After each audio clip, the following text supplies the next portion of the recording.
Bonjour et bienvenue dans cette toute nouvelle vidéo pour les premières en spécialité sciences et vie de la Terre. Toujours dans le thème numéro 1, la Terre, la vie et l'organisation du vivant, je vous propose donc qu'on s'immerge cette fois-ci donc un peu plus sur notre planète parce que là, on a vu un petit peu tout ce qui se passait pour les êtres vivants qui vivent sur Terre.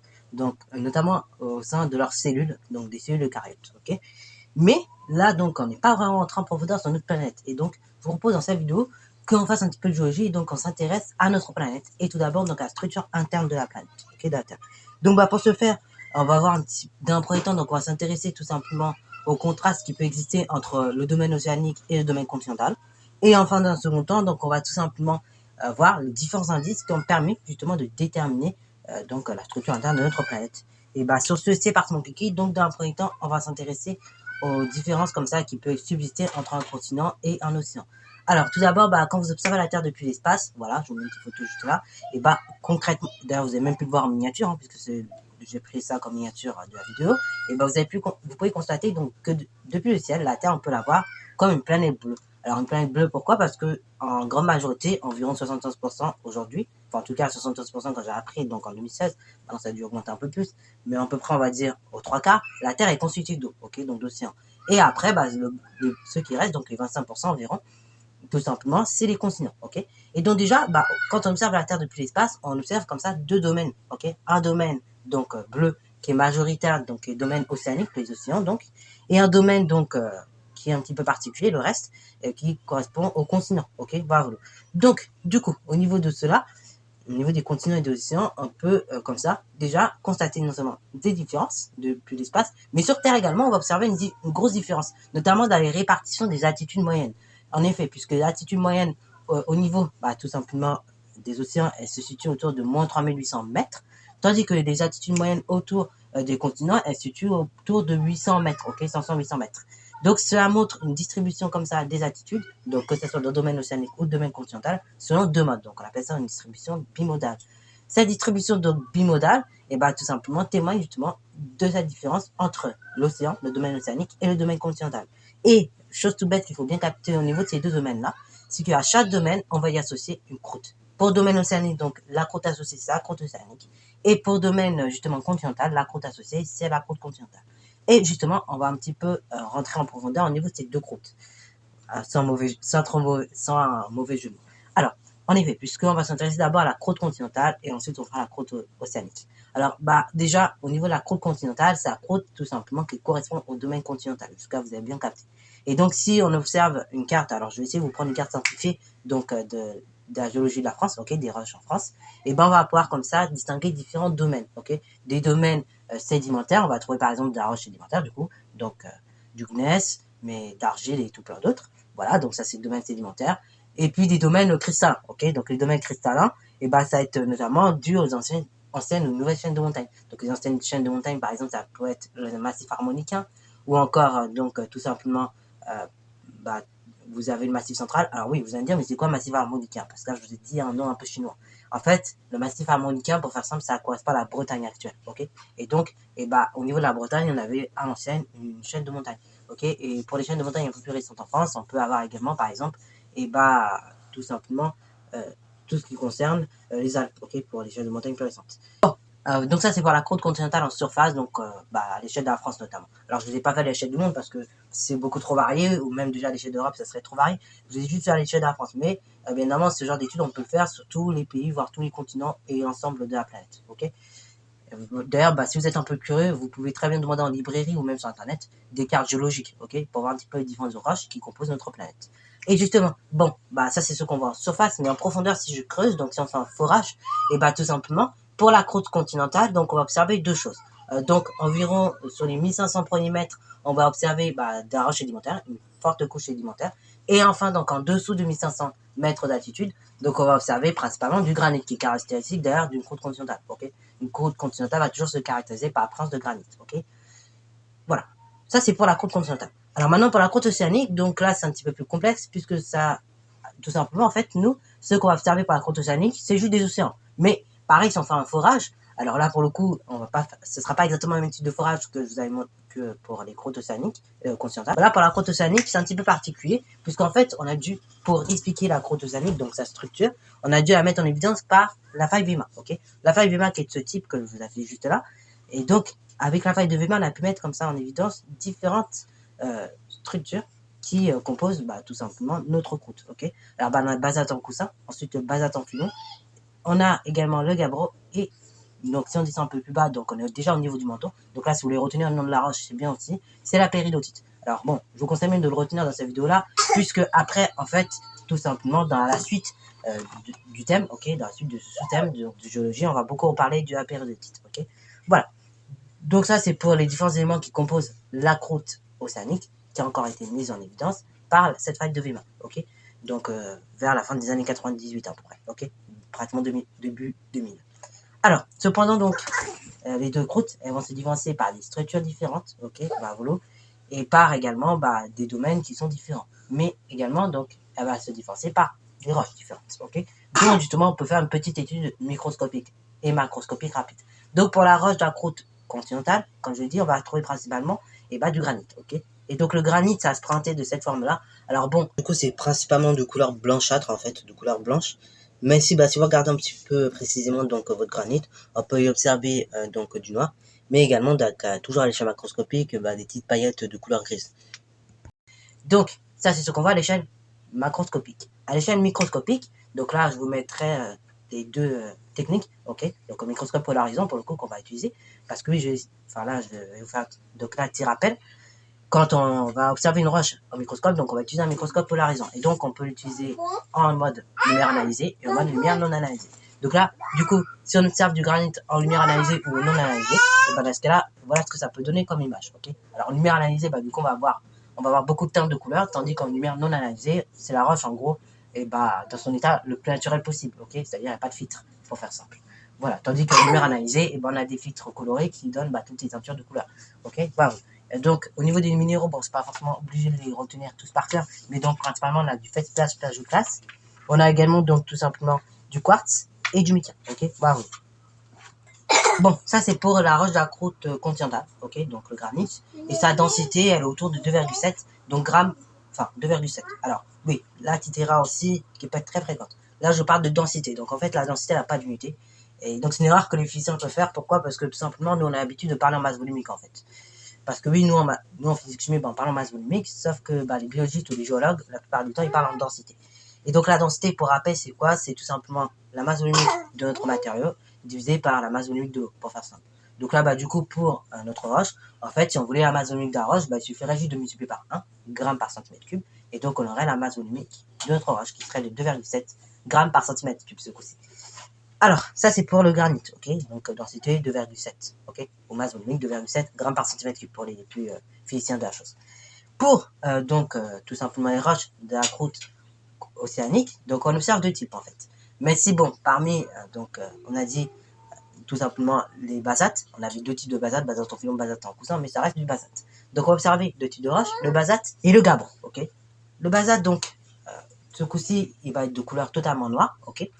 Et donc là, par contre, contrairement à ce qu'on avait vu précédemment, donc là, je vous affiche les minéraux tels qu'on peut les voir au microscope. Et là, on peut constater que les minéraux sont beaucoup plus petits. Et on va observer, là, rappel de ce qu'on avait vu en enseignement scientifique, chapitre 2 sur les cristaux, on va observer ce qu'on appelle de la pâte, ou bien tout simplement aussi un solide amorphe, ok. Un solide amorphe, donc de couleur toute noire, ok. Et donc, cela va traduire d'une texture de roche qu'on appelle microlithique, ok. Donc, une texture de roche microlithique, c'est une texture à laquelle, à l'échelle macroscopique, on voit pas forcément toutes les teintes. Et donc, à l'échelle microscopique, on voit pas, les cristaux, ils sont visibles, mais de façon très petite. On a la texture vitreuse, du coup, par la même occasion. Donc là, c'est encore une gamme en dessous. Donc là, ça veut dire que la roche, tout simplement, là, on va y voir essentiellement un solide amorphe, ok. Et très peu, de minéraux, ok, ou de cristaux. Et donc, ce qu'on a vu tout à l'heure, donc pour tout simplement, on va voir pour le gabbro, mais également ce qu'on a vu tout à l'heure pour le granit. Là, on voit qu'on arrive à avoir tous les minéraux parfaitement. Donc, c'est ce qu'on appelle une texture grenue, ou bien texture holocristalline, ok, pour ceux qui ont appris comme ça. Alors, ces textures, pourquoi elles existent? Donc là, j'en ai un peu plus loin que l'enseignement scientifique. Donc, ces textures, elles existent parce que tout simplement, ces roches, en fait, elles vont se former dans des conditions différentes, ok.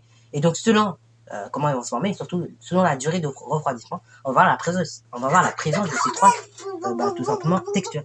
Pour la texture grenue, bah, ça traduit un refroidissement lent, tandis que pour les textures microlithiques et vitreuses, bah, ça traduit donc des refroidissements rapides. La microlitique, donc c'est juste rapide, et pour la vitreuse, bah, c'est même très rapide. On appelle cela même de la trempe.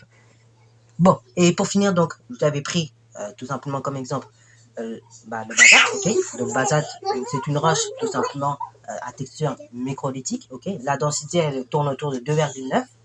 Et pour le gabbro, ok, là, le gabbro, pour le coup, là, ça va être un peu pareil que le granit, c'est-à-dire qu'on va avoir du blanc, du gris et du noir. À l'échelle microscopique, donc on a une texture grenue, on arrive bien à voir tous les minéraux, ok, Et enfin, donc au niveau de la densité, on est autour de 2,9, 3,1, ok. Et donc même pour ceux qui veulent voir les noms des cristaux, donc je vous les mets, donc on a du plagioclase, ok, du pyroxène ce coup-ci et des oliviers. Bon, voilà, on n'est pas forcément obligé de les retenir, mais c'est bien si vous les avez en tête, ça peut toujours sauver le jour d'un contrôle, ok, mais c'est pas le plus important. Alors du coup, cette différence de constitution des côtes en roche, ok, différentes, et traduit justement encore une fois un contraste entre le milieu océanique, donc la croûte océanique, et la croûte continentale, ok, bravo. Alors, ça c'est tout pour cette première partie. Voilà, donc sur les différentes roches sur les différentes roches et donc le contraste océan et donc continent. Maintenant, je vous propose en second temps qu'on s'intéresse aux différents indices qui ont permis de mettre en évidence la structure interne de notre globe terrestre.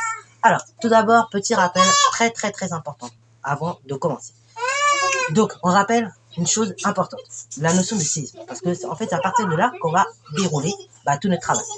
Alors, un séisme, c'est quoi? C'est tout simplement une rupture des roches. Donc là, c'est bien important. Ça, par contre, c'est important que vous le connaissez. C'est une rupture des roches, donc qui va se faire dû à des contraintes compressives entre ces deux blocs rocheux et qui va libérer donc de l'énergie. Et donc, plus l'énergie libérée va être énorme, plus la magnitude du séisme va être énorme, et donc plus les dégâts sont importants, logiquement. Ok. Alors, au cours d'un séisme, donc, on a comme ça, une fracture entre ces deux blocs rocheux, ok. C'est là ce qu'on dit par définition. Et donc, ça cause un tremblement de terre. Et au cours de ce tremblement de terre, donc, on va voir comme ça depuis cette fois-ci, le centre, ok, le foyer sismique. On va voir comme ça propagation d'ondes, ok, de différents types d'ondes. Donc, on va avoir les ondes S et les ondes P, ok. Et même, on peut être plus précis, les ondes M. Alors bon, pour les ondes S, ce sera les ondes secondes, donc ce sont les toutes premières en général à arriver, ok. Enfin, en tout cas, à commencer à se propager. Après, on a les ondes P, donc là, c'est les ondes tout simplement premières, ok. Donc là, ce sont, en général, elles aussi, elles arrivent plutôt vite. Et après, donc, on a les ondes L, donc les ondes longues. Donc elles mettent un peu plus de temps à arriver. En général, c'est quelques minutes. Tandis que les ondes P et S, c'est de l'ordre de quelques secondes. Ok, bravo. Alors, ça, c'est pour une petite introduction, justement, sur l'étude de cet indice, ok. Parce que oui, pour justement déterminer la structure du globe terrestre, on a utilisé les propriétés de ces deux ondes. Alors du coup, là, accrochez-vous bien, on va faire un peu de physique-chimie dans cette vidéo, et du coup, ça me permettra aussi, je sortirai la vidéo physique après, celle-là, parce que là, celle que j'ai mise, en fait, elle est pas, j'ai pas trop aimé la façon dont j'avais expliqué, donc je vous referai l'explication, et donc la vidéo ressortira, et quand elle ressortira, je vous mettrai dans cette vidéo.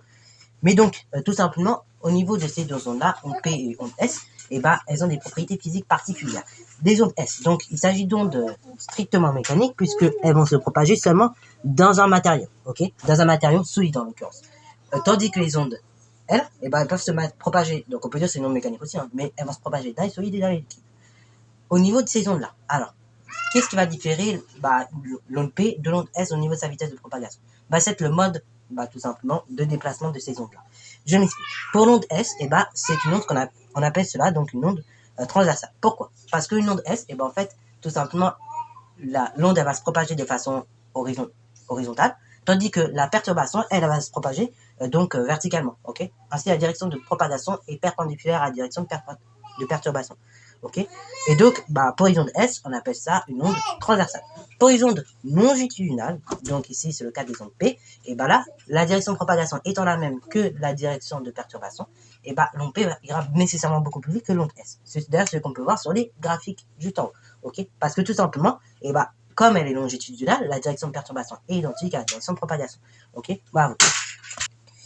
Et donc, à l'aide de cet indice déjà avec les ondes P et les ondes S, on a pu comme ça mettre en évidence deux choses. On a pu mettre en évidence tout simplement la présence de différentes enveloppes concentriques, mais également donc au niveau de certaines zones précises, la présence de discontinuité, ok, que je vous affiche sur les schémas ci-contre, donc un schéma bilan. Donc pour les différentes couches, donc on a tout d'abord les croûtes, ok, océaniques ou bien continentales. Après, donc, on a tout simplement le manteau supérieur, le manteau inférieur, ok? Donc, de façon générale, le manteau.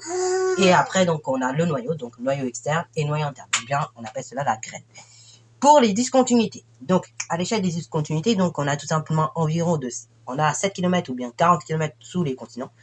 Donc, une première zone de discontinuité qu'on appelle le MOO, ok? On en reparlera d'ailleurs dans la dernière vidéo de géologie. Donc, le MOO, c'est une zone de discontinuité, en fait, qui va séparer la croûte, et bah, tout simplement, du manteau. Enfin, donc autour de 100 km, ok, voilà, donc entre le manteau supérieur et le manteau inférieur. Donc on va avoir une deuxième zone de discontinuité, donc qui s'appellera tout simplement la LVZ, Low Velocity Zone. Alors pourquoi Low Velocity Zone? Forcément, ça a un sens. Voilà, pour ceux qui sont toujours en anglais, ils ont déjà capté un peu ce que je veux dire. Et bah oui, c'est une zone dans laquelle, en fait, l'onde va ralentir, ok, voilà. Et d'ailleurs, c'est ce qu'on peut voir sur le graphique, encore une fois, que je reprojette. Et bah à 100 km, tout simplement, les ondes, elles vont ralentir, ok, du fait de cette discontinuité. Enfin, donc, autour de 2900 km, ok, donc entre tout simplement le manteau inférieur et donc tout simplement le noyau externe, on a la présence donc, de la discontinuité de Gutenberg. Et enfin, donc, entre le noyau externe et le noyau interne, donc, on a ce qu'on appelle une autre discontinuité, donc la discontinuité de Lehmann, ok, bravo. Alors, vous allez me dire, oui, mais du coup, c'est quoi une discontinuité? Eh bien, une discontinuité, c'est une surface de contact entre tout simplement deux matériaux aux propriétés physiques différentes. Enfin, propriétés physiques différentes ou propriétés chimiques différentes, ok? Donc, une discontinuité, c'est une zone qui va séparer deux milieux différents, pour faire simple, ok? Voilà. Alors, bah, justement, ces indices, donc l'étude des ondes S et P ont permis de mettre en évidence ces indices-là, enfin, cette structure donc de la Terre en différentes couches concentriques et donc tout simplement discontinuité. D'ailleurs, petite chose aussi qui va être très importante, je le dis déjà dès maintenant, comme ça pose le cadre. Très souvent en géologie, on entendra parler du terme lithosphère, ok? Lithosphère océanique, lithosphère continentale. Donc le terme lithosphère, en fait, va tout simplement désigner la croûte assortie de son manteau supérieur. Voilà, je vais dire ça. Donc pour faire simple, quand on vous dira lithosphère à chaque fois, vous direz c'est manteau plus la croûte. Voilà, je vais pas arrêter de le répéter parce que ça, à chaque fois, je sais, on se fait avoir. Donc j'en ai un peu marre qu'on se fasse avoir. Donc je préfère vous le dire. Au moins comme ça sera gravé dans mon cerveau. Voilà, bon, ça c'est fait. Fermeture de la parenthèse. Donc l'étude des ondes S et P, ça permet de mettre en évidence que la Terre est découpée en différentes enveloppes concentriques munies de discontinuité qui séparent ces différentes enveloppes. Mais également, on a d'autres indices qui ont permis de révéler la structure interne de la Terre. À savoir, donc, notamment l'étude de la température de la Terre, ok? L'étude thermique de notre planète, puisque, en effet, à l'aide du gradient géothermique, donc en gros, pour faire simple, c'est tout simplement la façon dont la chaleur va se transférer d'un corps à un autre. Donc bon, là, principalement, on va mettre en évidence deux types de mécanismes. Un transfert par convection. Donc en fait, la chaleur va passer d'un corps vers un autre avec un mouvement de matière. Tandis qu'on peut avoir un transfert de chaleur ou bien tout simplement d'énergie, on pourrait dire, mais on va plutôt dire de chaleur, entre un corps et un autre sans mouvement de matière. Donc ça, c'est la conduction. Okay, et convection, c'est le transfert d'un corps à un autre de chaleur avec un mouvement de matière. D'ailleurs, ça fait un petit rappel justement avec ce qu'on avait vu, avec ce que vous voyez normalement en enseignement scientifique, pour ceux qui auraient déjà fait le cours. Voilà, et donc là, pareil, l'étude de du gradient géothermique a permis encore une fois de mettre en évidence notamment la présence de ces discontinuités et donc de renforcer le fait que la Terre est coupée comme ça en différentes enveloppes concentriques. Ok, bravo. Puisque selon les zones du globe, la chaleur ne va pas se transférer de la même manière. Ok, il ne fera d'ailleurs pas la même température au sein de toutes les zones. Voilà, ça c'est la première des choses. Et puis également, deuxième indice en lien toujours avec la température, mais deuxième indice aussi qui est important, qui a permis de mettre en évidence la structure interne de la Terre. Il s'agit tout simplement ici de la température de la Terre et notamment des anomalies de température. Okay, alors du coup, une anomalie, c'est quoi? C'est tout simplement, en fait, par rapport au modèle CREM, donc avec l'étude des ondes, tout ça, on avait pu mettre en évidence la présence des différentes zones munies de discontinuité. Jusque-là, on est d'accord. Et donc, avec, en plus, le fait qu'il y ait des anomalies, des anomalies de température, on a pu catégoriser comme ça les différentes zones aussi. Okay, donc, selon si l'anomalie est positive, donc tout simplement, ça veut dire que, par conséquent, là, on traverse une zone froide plutôt, et donc, ça veut dire que par conséquent, la densité de la roche est plus élevée et la vitesse de l'onde est plus élevée. Tandis que si l'anomalie est négative, l'anomalie vitesse est négative, dans ce cas-là, on va traverser une zone plus chaude avec un matériel plus ductile et donc tout simplement une densité plus faible et donc une vitesse d'onde plus faible également en conséquence. Voilà, donc c'est tout pour cette vidéo, j'espère être conséquente. J'espère en tout cas que tu auras plein de choses. Si tu as bien aimé, n'hésite pas à la liker, commenter et à chaque fois en